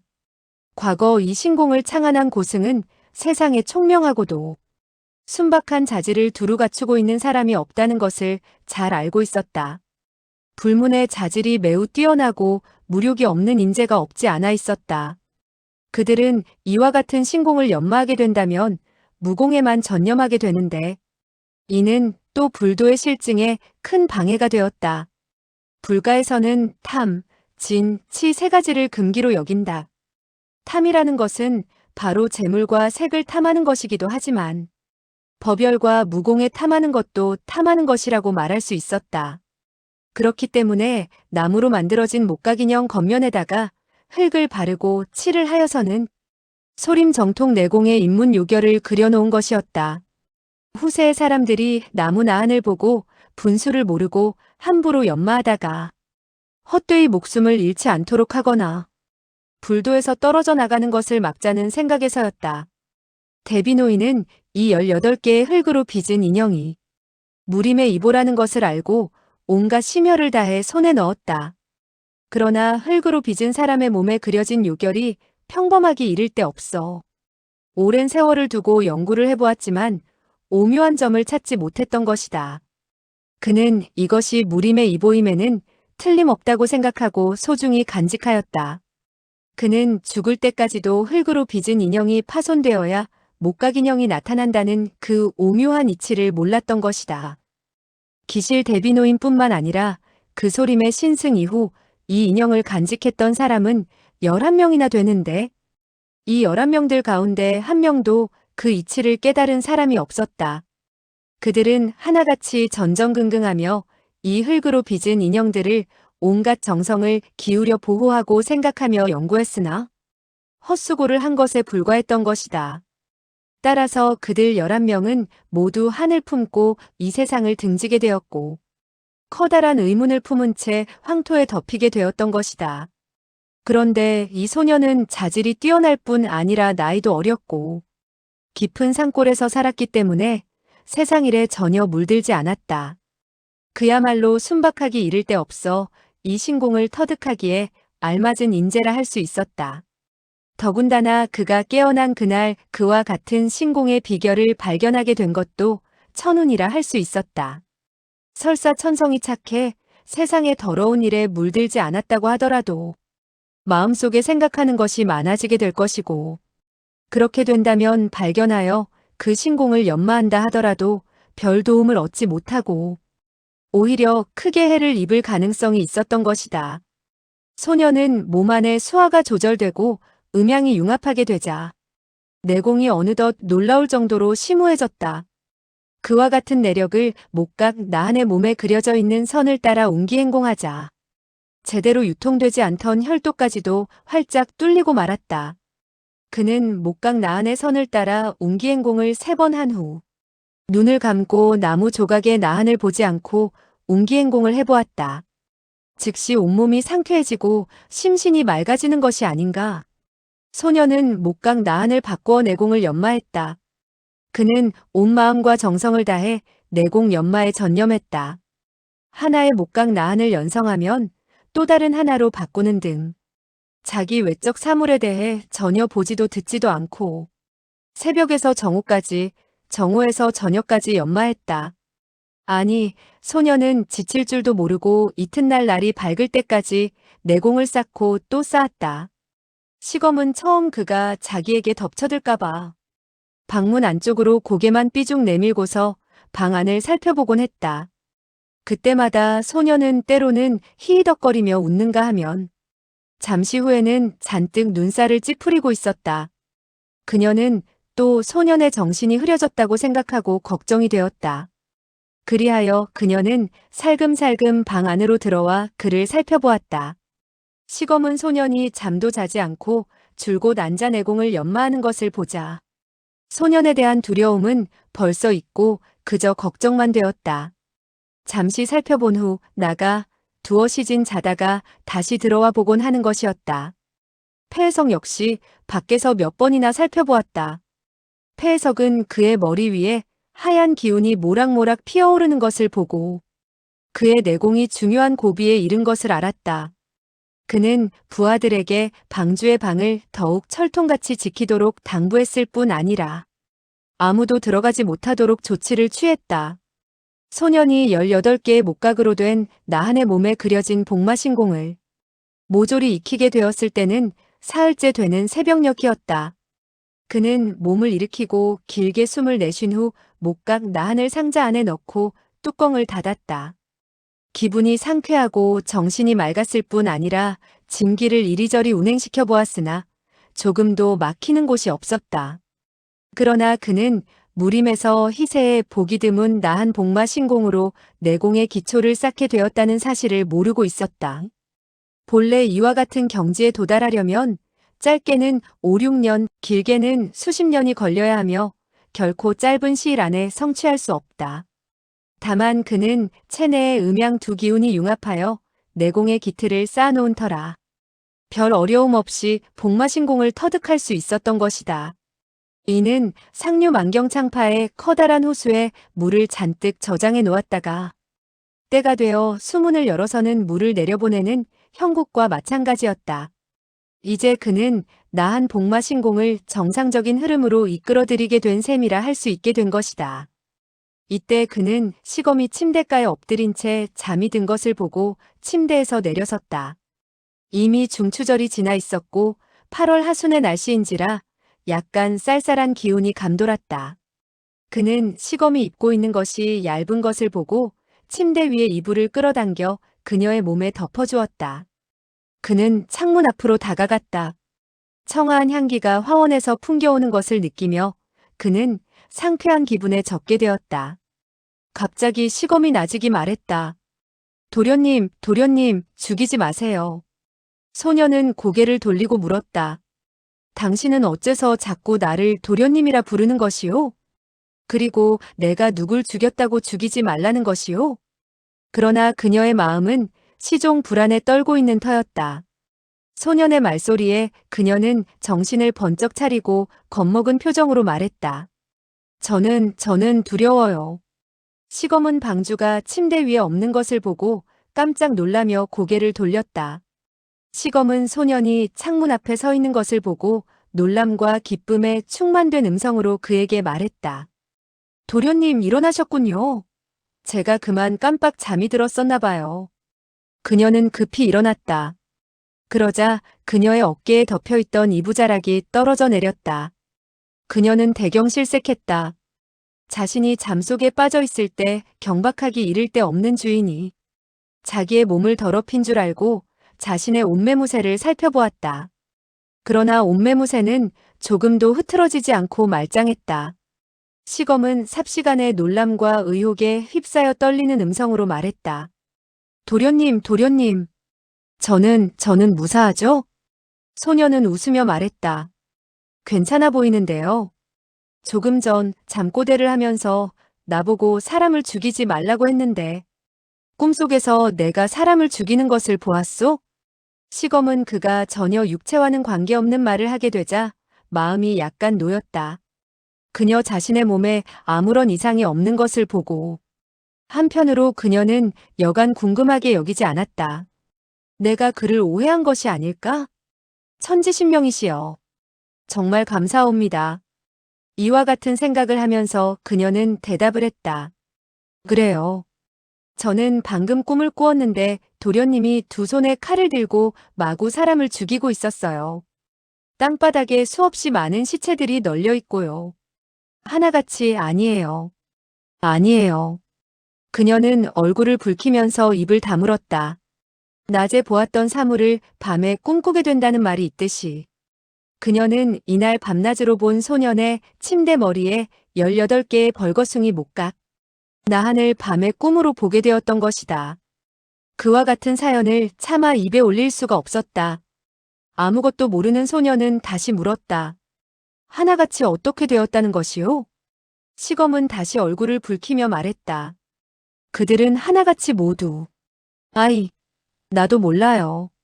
소년은 의혹스러운 표정으로 물었다. 시검 누나, 나는 도대체 내 주위에서 일어나는 일들이 뭐가 뭔지 모르겠소. 어떻게 된 영문인지 이야기해 줄 수 없소? 시검은 미소 지으며 말했다. 어머나, 한번 병을 앓고 나더니 어째서 성격마저 변하게 되었어요. 저와 같은 하인에게 누나라고 하시니. 소녀는 마른 침을 삼키며 말했다. 시검 누나는 어째서 나를 도련님이라고 부르며 자기 자신을 하인이라고 하는지 알 수가 없구려. 그리고 그들 빽부님들도 나를 방주라 부르고 전형은 나에게 그의 철을 빼앗았다고 말하는데 도대체 어찌된 노릇이오? 시검은 그를 잠시 바라보았다. 그의 안색이 진지한 것을 보자 결코 농담하는 것 같지는 않다고 생각했다. 도련님은 꼬박 며칠 동안 음식을 먹지 않았어요. 밖에 인삼죽을 끓여놓은 것이 있으니 우선 한 그릇 갖다 드리겠어요. 소녀는 그녀가 들먹이는 말에 갑자기 심한 허기증을 느꼈다. 그러고 보니 정말 배가 고프구려. 누나에게 어찌 수고를 끼칠 수 있겠소? 죽은 어디에 있소? 그는 음식 냄새를 맡고 웃으며 말했다. 아, 알겠소. 그는 문을 열고 밖으로 나갔다. 그의 침실 밖은 커다란 방이었고 방 한쪽 모퉁이에 조그만 화로가 놓여 있었다. 화로에는 숯불이 피워져 있고 그 위에는 조그만 솥이 얹혀져 있었는데 죽이 끓어 부글부글 하는 소리를 내고 있었다. 소녀는 시검을 한번 바라보았다. 시검은 얼굴을 붉히며 말했다. 아, 죽이 모두 타고 말았군요. 도련님, 우선 욕이나 하세요. 그러면 그동안 다시 죽을 끓여드리겠어요. 그만 깜빡 잠이 들어 죽이 타서 풀을 쑤게 되었네요. 소녀는 웃으면서 말했다. 누룽지가 더 맛있는 법이요. 걱정할 것 없소. 그는 솥뚜껑을 열었다. 대뜸 탄내가 코를 찔렀다. 솥의 죽이 거의 다 새카맣게 타버린 것이다. 소녀는 죽을 한 숟가락 떠서 입으로 가져갔다. 인삼죽이라는 것은 본래 쓴맛이 있었다. 거기다가 연물도 넣지 않고 밑바닥이 타버려 더욱 쓴맛으로 변해 있었다. 소녀는 눈살을 찌푸리더니 한 모금 삼키고 고개를 저었다. 굉장히 쓰군. 그는 다시 한 숟가락을 퍼서 입안에 넣은 후 말했다. 정말 쓰다. 써. 시검은 급히 그의 숟가락을 빼앗으려 했다. 그렇게 눌었는데 먹어요? 그 순간 그녀의 손가락이 소년의 손등에 닿게 되었다. 소년은 숟가락을 놓지 않으려고 자연히 손에 힘을 주게 되었는데 그만 한 가닥 반탄력이 생기게 되었다. 순간 시검의 손가락이 튕겨졌다. 대경실색한 시검은 재빨리 손을 움츠렸다.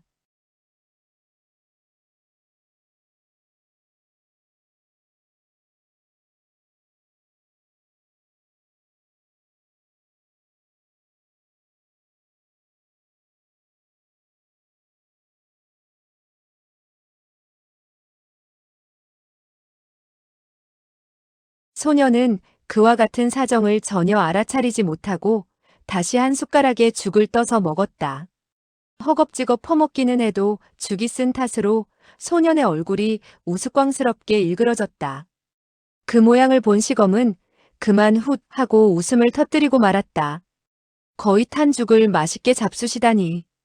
그것도 무리가 아니에요. 이 며칠 동안 배가 무척 고팠을 거예요. 소녀는 반솥에 탄 죽을 순식간에 깨끗이 먹어치웠다. 이 인삼죽은 풀처럼 쑤어놓은 상태였지만 이 죽에는 인삼이 들어있었고 그 인삼은 바로 100년 이상 묵은 것이라 크게 몸을 보하는 효력이 있었다. 그리하여 얼마 후 그의 정신은 맑아지고 또한 기운이 펄펄 나게 되었다. 시검은 그의 얼굴이 불그레진 것을 보고 웃으면서 말했다. 도련님, 어떤 재간을 썼길래 저의 손가락이 닿자마자 탁 튕겨나갔죠? 그리고 얼굴빛도 퍽 좋아졌어요. 소녀는 고개를 흔들었다.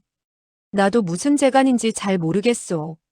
다만 그 나무 인형의 몸에 새겨져 있는 선을 따라 연마한 것뿐이외다. 그는 물었다. 시검 누나, 나는 도대체 누구죠? 시검은 다시 웃으며 말했다. 도련님은 정말 기억이 나지 않으세요? 아니면 저와 농담을 하고 있는 거예요? 소녀는 머리를 극적극적하더니 갑자기 질문을 던졌다. 당신은 나의 어머니를 보았소? 시검은 기이한 표정을 지었다. 아니요. 도련님은 한 번도 어머니가 계시다는 말씀을 하시지 않았어요. 그렇군요. 도련님은 만화님의 말씀을 매우 잘 받드는가 보군요. 그래서 성격도 약간 고쳐진 것 같아요. 그녀는 힐끗 그를 바라보았다. 혹시나 그의 옛 성질이 다시 도지게 될까봐 두려웠던 것이다. 다행히 그는 아무런 동요도 보이지 않아서 안심이 되었다. 그 소녀는 말했다. 어머니의 말씀은 물론 잘 받들어야지.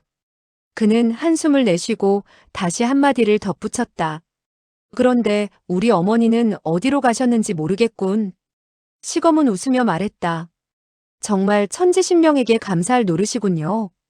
이 세상에 도련님을 다스리는 사람이 있었다니 말이에요. 바로 이때 문 밖에서 낭낭한 음성이 들려왔다. 방주께서 깨어나셨나요? 소속된 자가 알려드릴 말씀이 있습니다. 소녀는 아연해져 어떻게 대답할 바를 몰랐다. 그는 시검에게 재빨리 나직이 물었다. 혹시 나에게 하는 말이 아니요? 시검은 고개를 끄덕였다. 물론이죠. 그는 도련님에게 드릴 말씀이 있다는 거예요.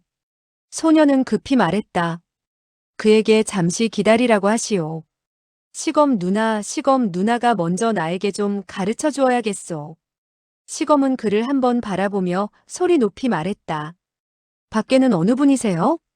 그 사람은 대답했다. 소속된 자는 사위당의 향주 진충지입니다. 시검은 의젓하게 말했다. 방주께서 잠시 기다려달라는 분부이옵니다. 사위당의 진충지는 곧 대답했다. 네, 알겠습니다. 소녀는 시검에게 손짓을 하고 나직이 물었다. 나는 도대체 누구지요? 남에게 뭐라고 소개해야 하오? 시검은 눈을 살짝 찌푸렸다. 갑자기 마음속에 근심이 생겨나게 되었다. 그녀는 나직이 말했다. 도련님은 장락방의 방주이고 성은 석씨이며 이름은 파천이라고 해요. 소녀는 중얼거리듯 말했다. 석파천이라. 알고 보니 나는 석파천이라는 사람이었구나. 그렇다면 나의 이름은 개 잡종이 아니겠군. 시검은 그의 얼굴에 근심의 빛이 감도는 것을 보고 위로를 했다. 도련님, 번뇌할 것 없어요. 나중에 차차 모든 것을 기억하게 될 거예요. 도련님은 석파천, 석방주이며 장락방의 방주예요.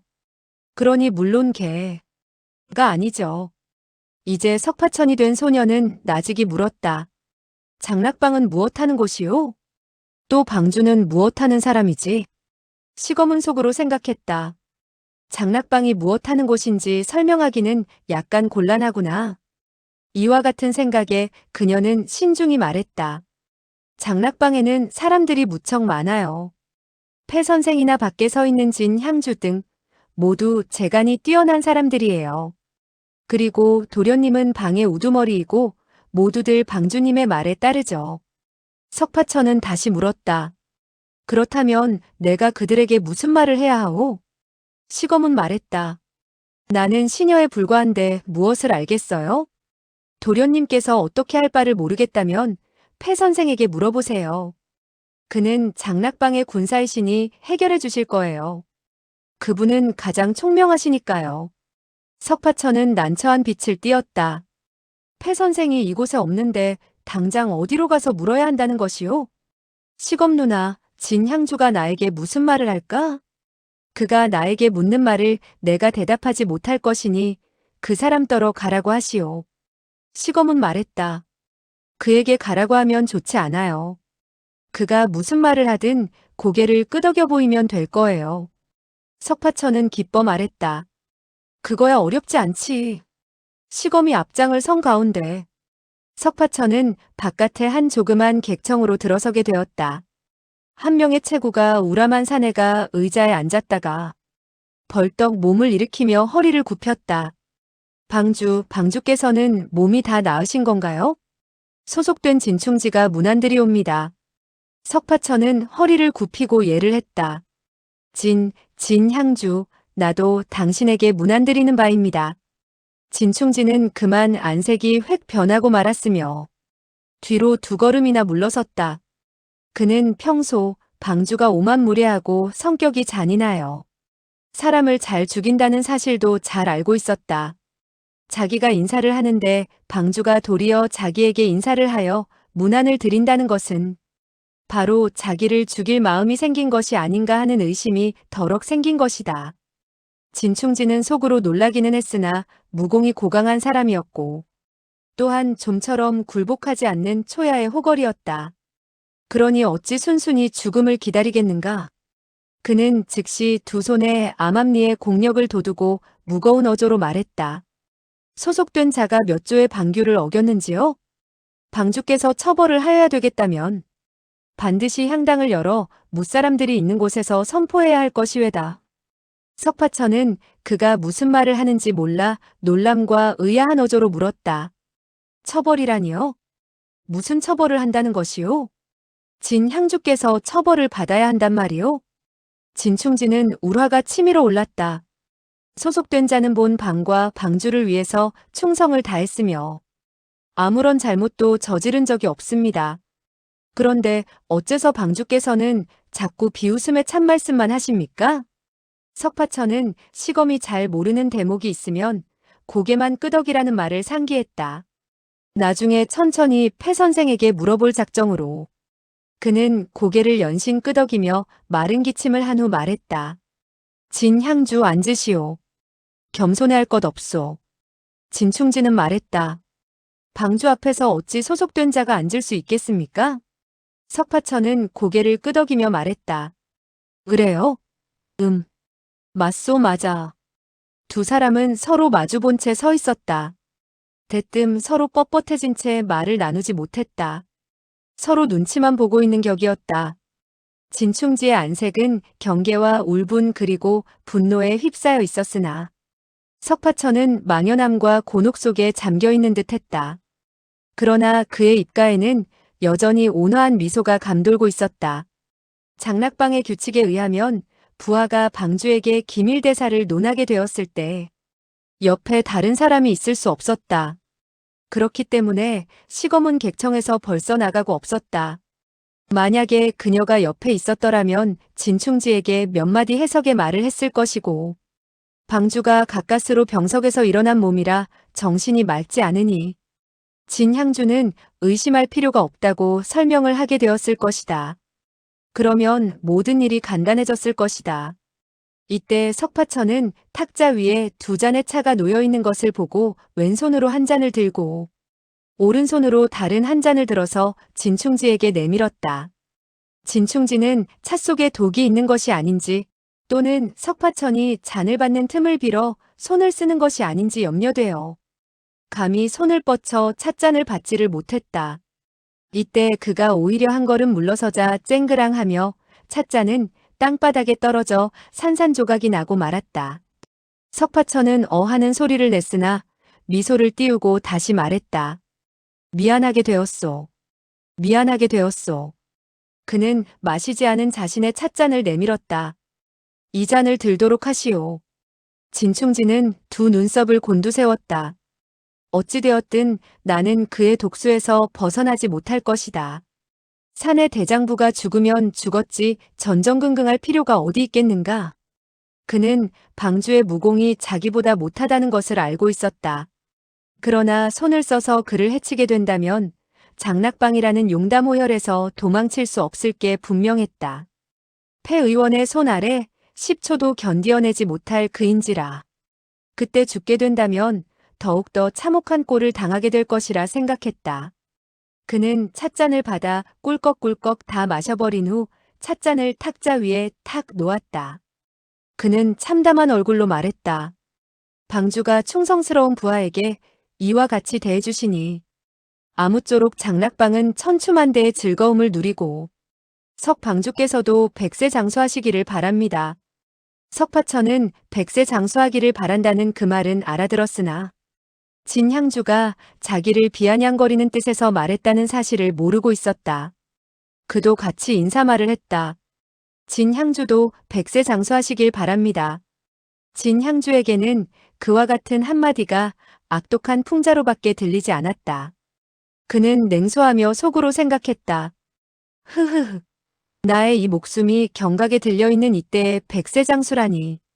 이와 같은 생각에 그는 낭낭히 외쳤다. 소속된 자가 방주께 알려드릴 일이 있어서 왔습니다. 다름이 아니라 어젯밤 두 사람이 총단의 사위당으로 뛰어들었습니다.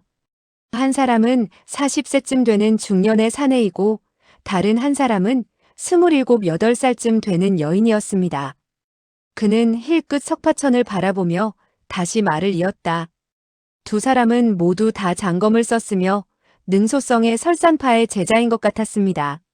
소속된 자는 부하들과 함께 손을 써서 사로잡으려고 했는데 두 사람의 건법이 고명해서 3명의 형제가 살해당하게 되었으며 젊은 여인만 다리에 상처를 입혀서 겨우 사로잡을 수 있었으나 사내는 그만 놓치고 말았습니다.